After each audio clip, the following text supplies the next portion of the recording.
પોરબંદર જિલ્લાના ગ્રામ્ય વિસ્તારોમાં પણ રક્તદાન પ્રત્યે જાગૃતિ વધી રહી છે।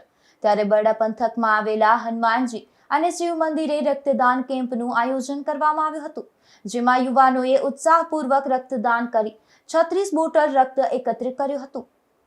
બરડા પંથકના મોઢવાડા ગામથી સિસલી ગામ તરફ જતા રસ્તા પર સુંડાવદર સીમમાં હનુમાનજીનું મંદિર અને શિવ મંદિર આવેલું છે, જ્યાં અમાસના દિવસે વાડી વિસ્તારના ખેડૂતો અને આસપાસના ગ્રામજનોના સહયોગથી રક્તદાન કેમ્પનું આયોજન કરવામાં આવ્યું હતું। આ કેમ્પમાં મોટી સંખ્યામાં યુવાનો જોડાયા હતા અને સ્વૈચ્છિક રક્તદાન કરીને કુલ 36 બોટલ રક્ત એકત્રિત કરવામાં આવ્યું હતું।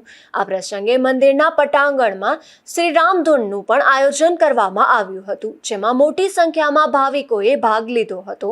ઉપસ્થિત ભાવિકો માટે બપોર અને સાંજના મહાપ્રસાદીની પણ વ્યવસ્થા કરવામાં આવી હતી। પોરબંદર વિસ્તારમાં રક્તદાન અંગે જાગૃતિ ફેલાવવામાં રામદેવભાઈ મોઢવાડિયા, કેતનભાઈ ગજ્જર અને અન્ય સેવાભાવી યુવાનો સતત કાર્યરત છે। ખાસ કરીને જરૂરિયાતમંદ દર્દીઓને સમયસર રક્ત ઉપલબ્ધ કરવામાં તેમની મહત્વપૂર્ણ સેવા રહી છે।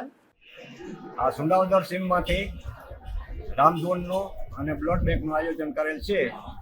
આના જે સમિતિવાળા છે, રામધૂન મંડળવાળા, એની આયોજન કરેલ છે।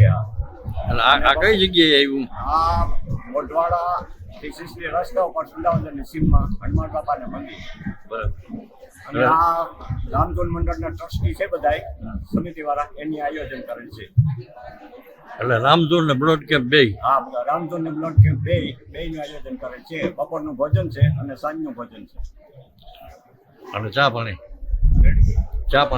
અને ચા પાણીનું આયોજન રાખેલ છે।